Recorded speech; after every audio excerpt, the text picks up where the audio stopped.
welcome to Comedy with an Accent podcast. I'm your Taiwanese comedian, Kuan-wen. I interview comedians who perform English stand-up comedy but who are not native English speakers, or they can have a very distinct British regional accent. This podcast is all about comedy, about accent, about languages, and about the comedy technique. So stay tuned if you're interested. Hello, welcome back to another episode of Comedy with an Accent podcast. This is your Taiwanese host, Kuan-wen. This is another episode of my own monologue. Some of you may be wondering, wasn't there just one a couple months ago? Yes, there was. It was published in December 2024. The episode was titled 2024 Review, in which I share the statistics or the numbers I got from Spotify, so I can shed some light on the listeners' numbers, where the listeners come from, etc. of the audience. I thought that was interesting. I wasn't really planning on doing this monologue again, but opportunity arose, and let me explain. So I will first briefly cover what I want to say today, and if that interests you, stay on. If that's not really your thing, you rather wait for another comedian to come up and to be interviewed by me, then just skip this one and wait for another episode, which will be up in 2 weeks' time. So today I want to talk about the reason why I feel there's something I can share and more to add in another episode with just me, your host. I also apologize a little bit for a long gap at the start of this year. The main topic I want to talk about today is this interesting interaction and dynamics between doing comedy as a non-native English speaker and learning English as a foreign language.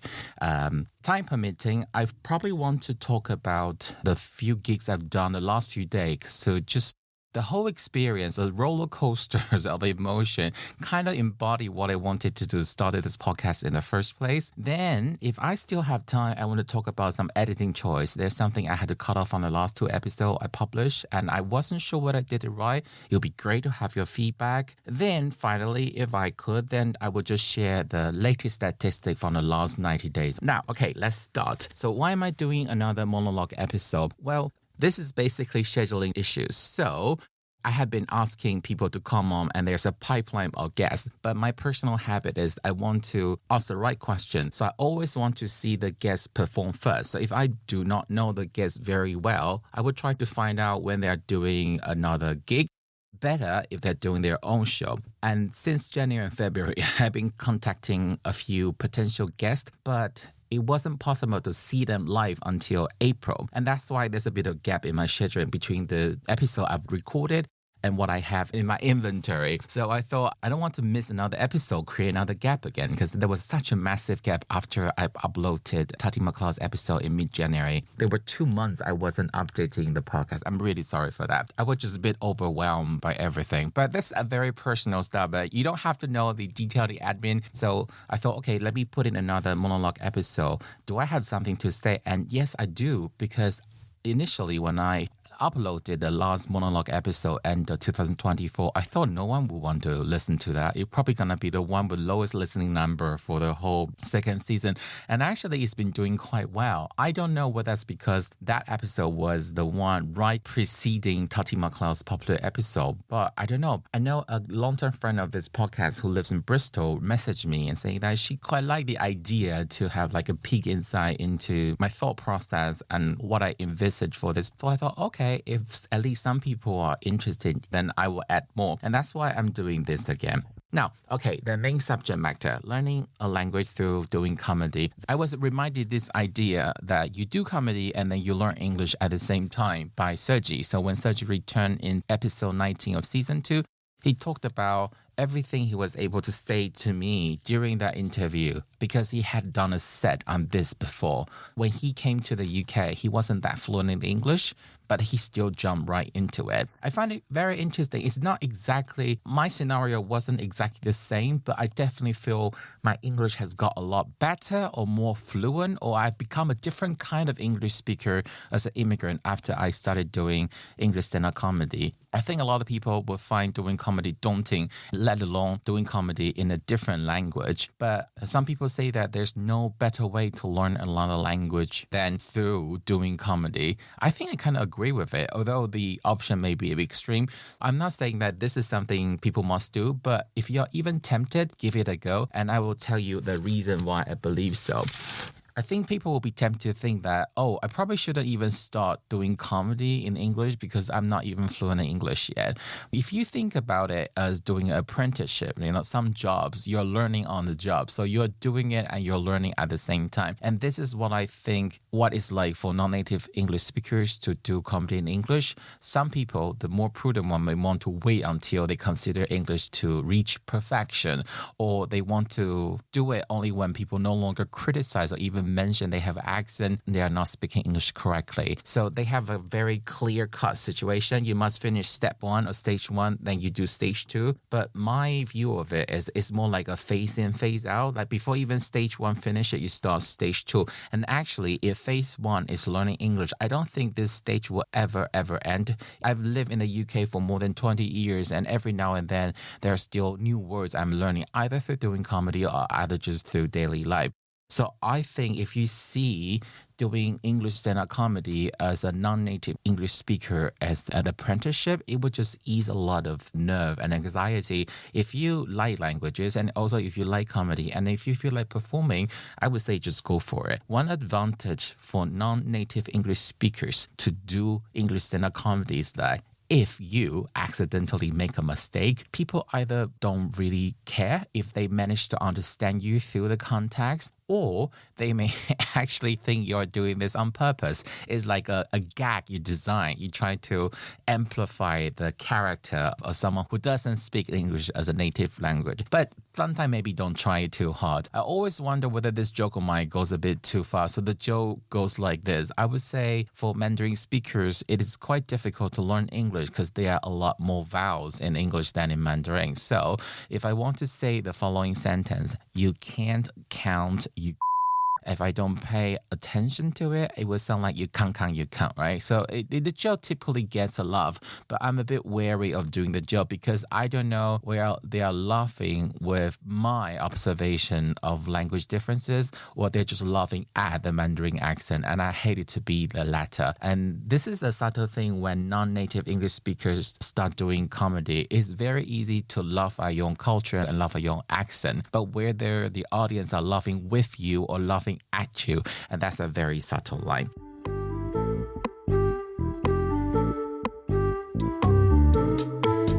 The other reason I think doing English stand-up comedy is helpful for you to learn English or improve your English is that, well, some people may opt out of it, but quite often people record themselves. In the old days, people probably just had the audio recording of their performance.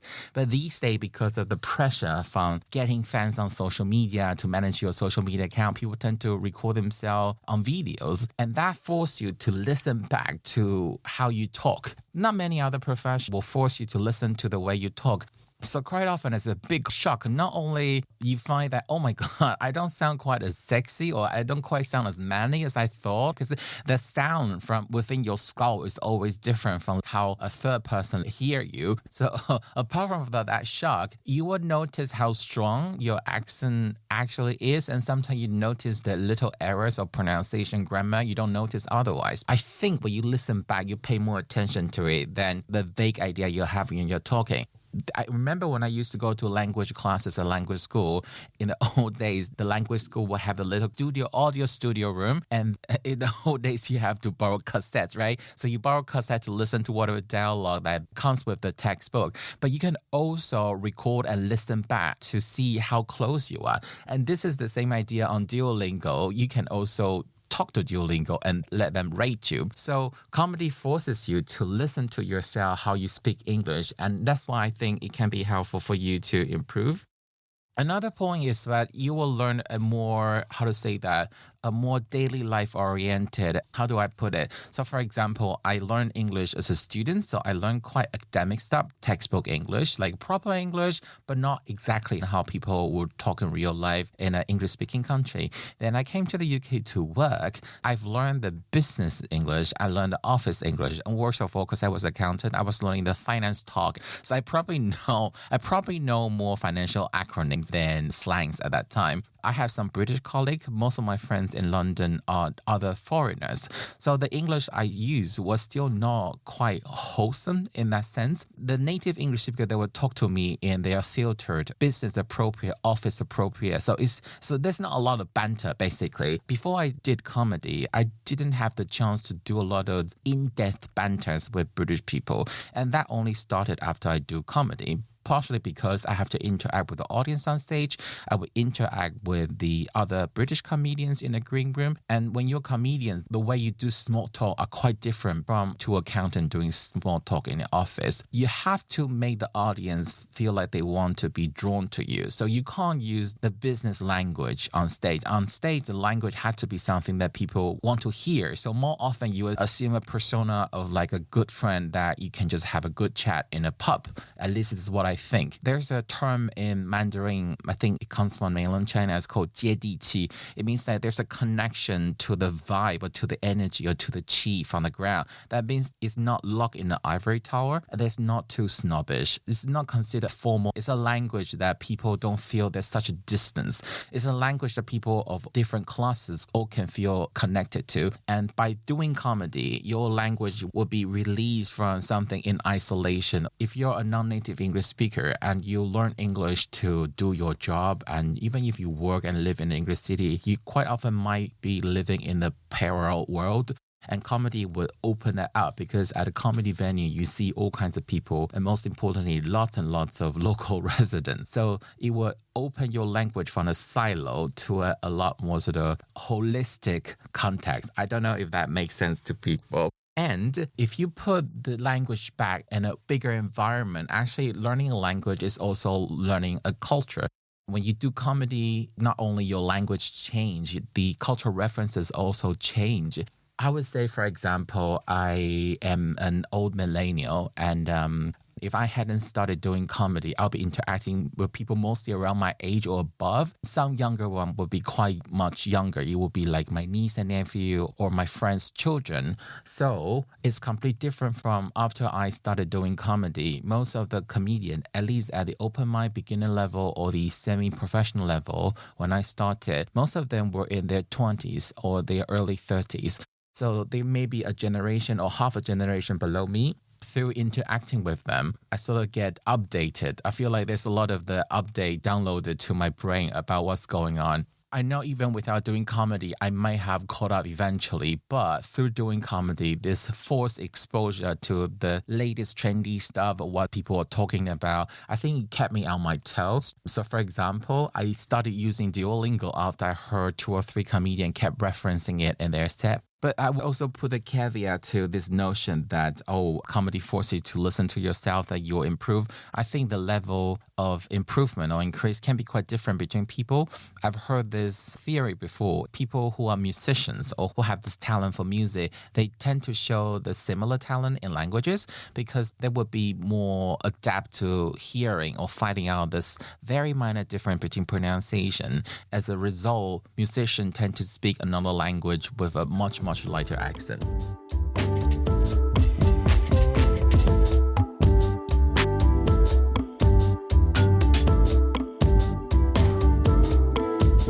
This is why I forgot to say why I think doing comedy is helpful for learning a foreign language. The one general idea of doing comedy is that it's funnier when it's specific. Let's say if I'm trying to take the piss out of someone in the audience and I want to suggest that they're kind of good looking, but they don't stand out. They are forgettably good looking.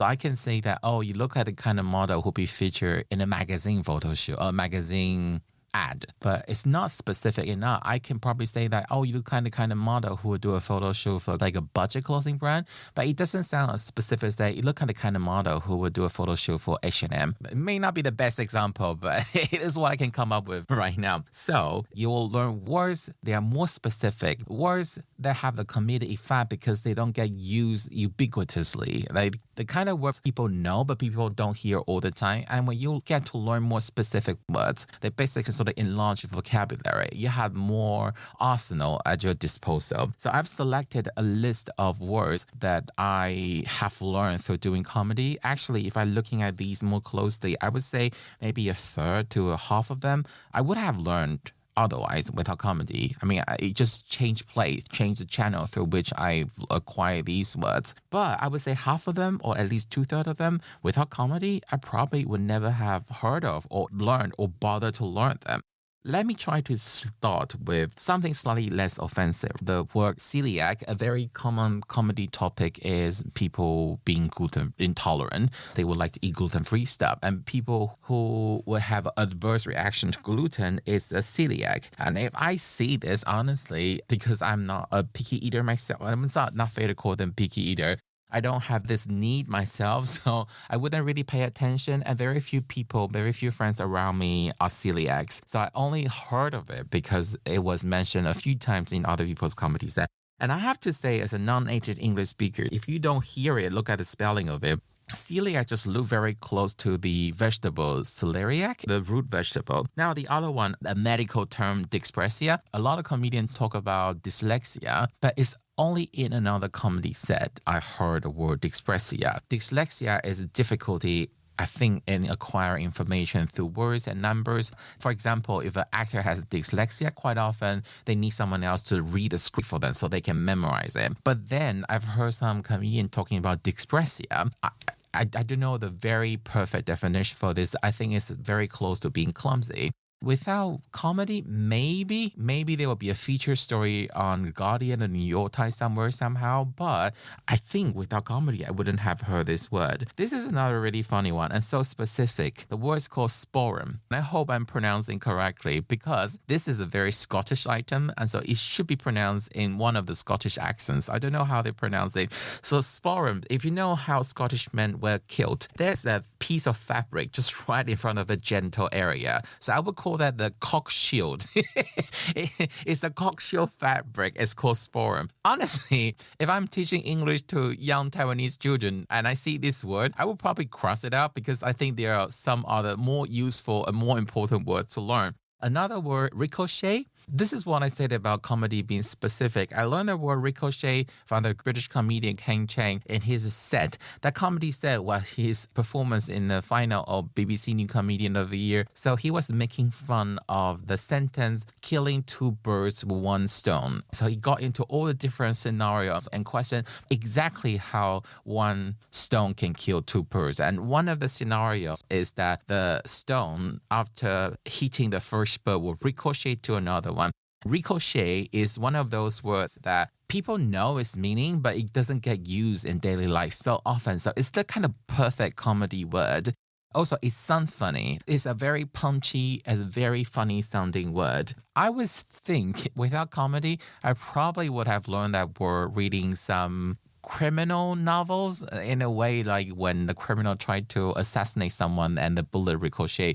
But whenever I hear the word ricochet, I always think of Ken Chang's comedy set. The other word is hypochondriac. I'm a little bit unsure about this one. For me, as a non-native English speaker, it seems like a very big word. And I don't know what is it like for English speakers, or maybe there's a difference between English speakers with different education level. But hypochondriac is one of those words initially that seems so big, I will be afraid of using, but it's kind of like a niche, but not so niche comedy subjects. I've heard it from various comedians on multiple occasions. It's very similar to gentrification. So many people talk about it, you kind of get used to it and you learn the meaning of it. But without comedy, would I have known this word? I think maybe another feature story in the Times magazine, the Economist magazine. Catharsis. This is not from performing comedy. This is from doing a comedy podcast with my guest Evelyn Mark from season 1. This is the trend I've noticed when I started doing comedy in November 2015 and up till now. I noticed there's a lot more therapy related content and therapy related talk. Catharsis is definitely one of them. To make sure I got the right definition of catharsis, this is my dictionary from my middle school. Longman Dictionary of Contemporary English, printed in 1998. So catharsis is the process by which strong and perhaps dangerous feeling are allowed to be experienced, for example, under the influence of music or drama, so that they lose their power. Okay, this is not offensive here, but I find this funny. I heard this word literally yesterday from Celiac group. Celiac would be a guest on this podcast very, very soon. The word is cheugy, I think, Cheugy. And Shalaka explained it as what people find millennials off-putting. So this word is an adjective for millennials off-putting behavior. And I just find this idea really, really funny. Would I have known about it without comedy? Maybe, but I definitely heard it first right yesterday from Shalaka. Now, this word, mausoleum, I hope I'm pronouncing correctly, mausoleum, mausoleum, like the thing on top of a tomb. I heard it from comedian Pete White. I haven't met him for a very long time. He was joking about, this is a funny scenario where it is sometimes difficult for non-native English speakers to go watch or perform English comedy. So on this occasion, it was a pun. He was talking about Oasis, the band, the Tombstone.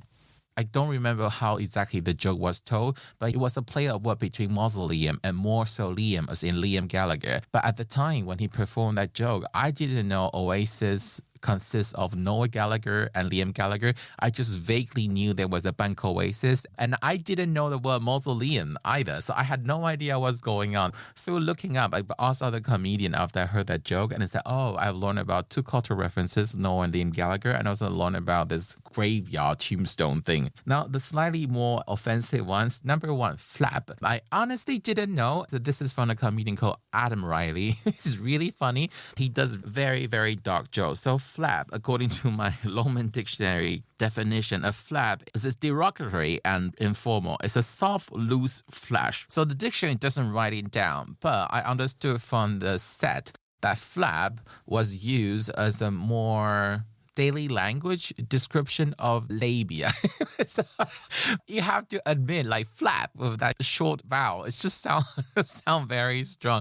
I feel so bad for talking about this as a man, but dictionary doesn't have it, and I definitely learned this word from doing comedy, or from watching comedy. This is similar though. When I used to learn English, I knew dandruff. I didn't know flakes, as in what you describe snow, can be used to describe dandruff, and that's what I meant, the difference between textbook English and the daily language that the native speakers actually use.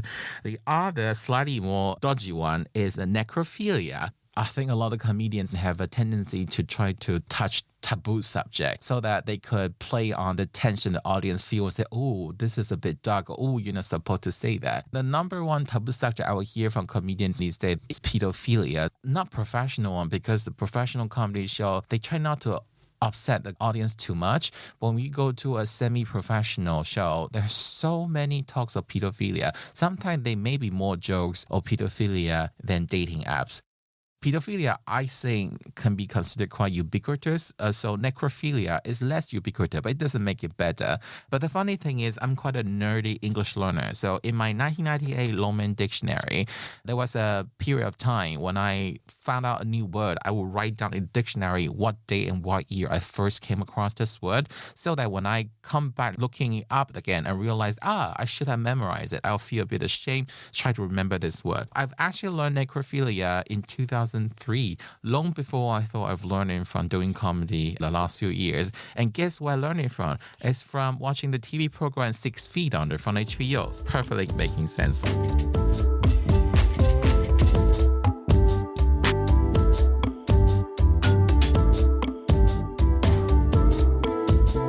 Okay, so that's the bit about, I don't know, I think there's a lyrically hectic, it's not very organized, but I hope some of the reason I've listed, you find that interesting and actually you think that makes sense. If you have any more suggestion or a question you may have on doing comedy and learning the language at the same time, welcome to send them over to me. I want to add a little bit about doing there's a couple of funny gigs I did this week. I don't know whether this is a quintessential London experience for comedians who is based in London. So on Thursday, I was hosting and sort of warming up, opening for another comedian who's been on this podcast, season 2, episode 2, Jamie Wang, a Chinese comedian based in Taiwan. She came to London. She stayed in London for 2 weeks doing all sorts of spots, and she did her own show at Top Secret. So I first opened for her on Thursday. That was a 6 p.m. early show.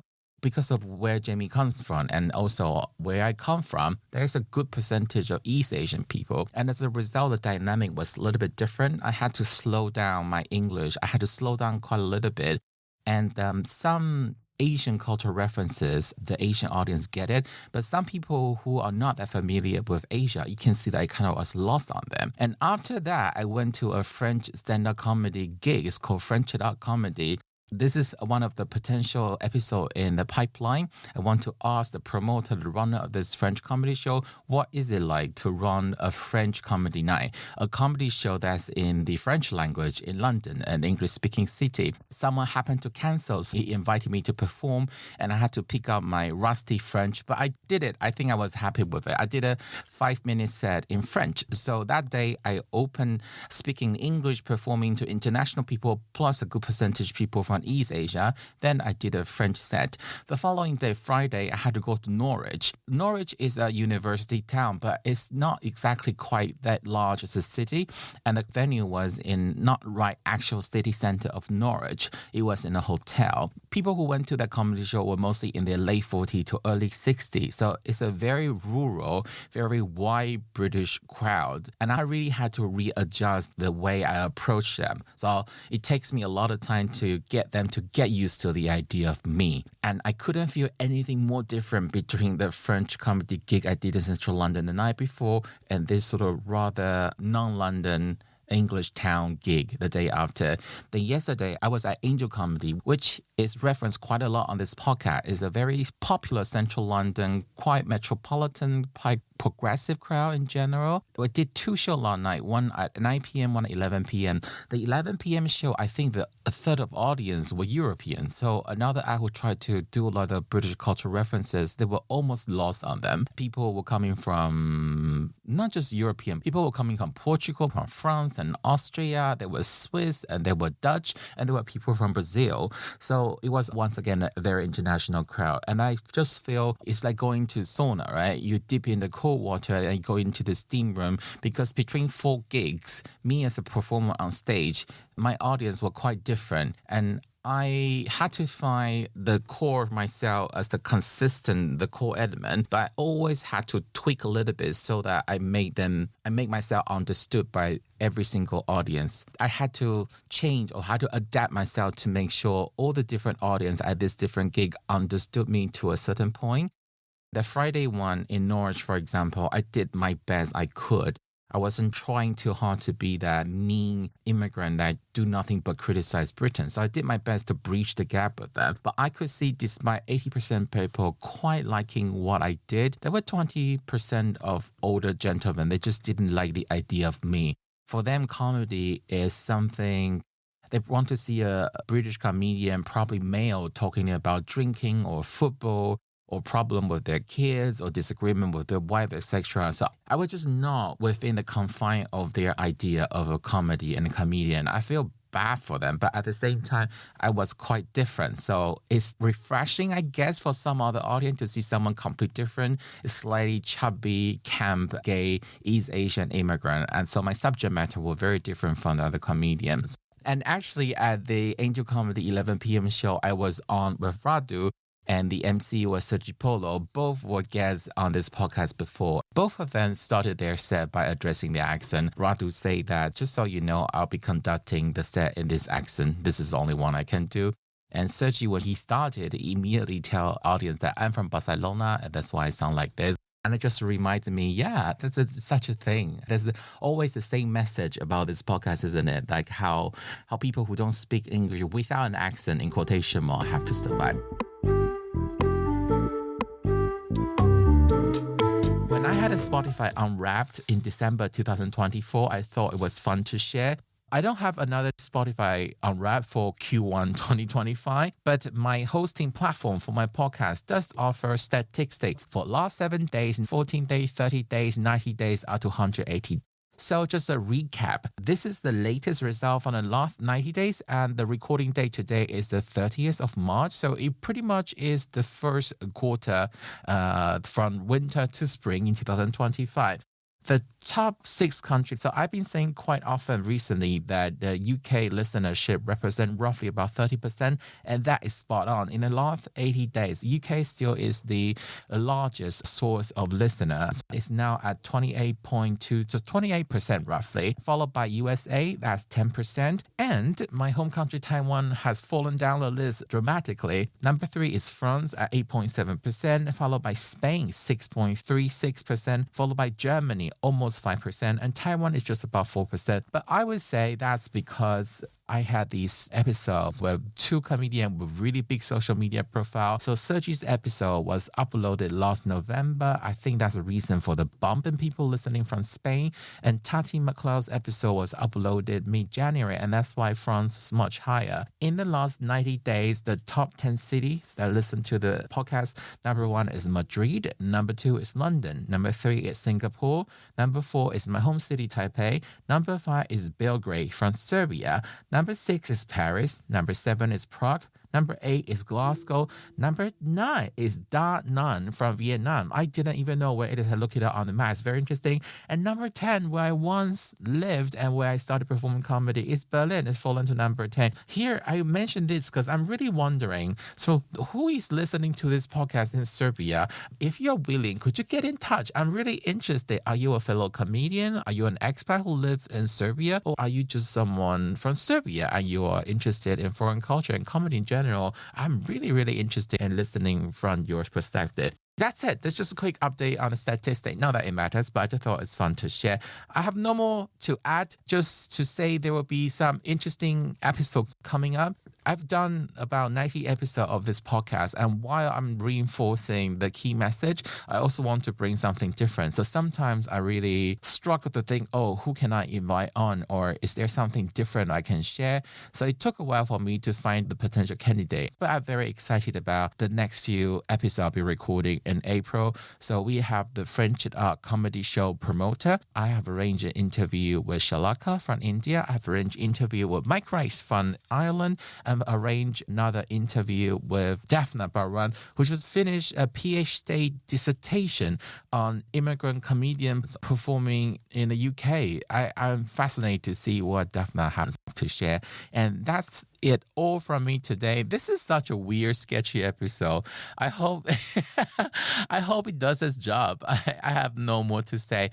That's it from me today. I have a very good day. I will see you next time. Bye.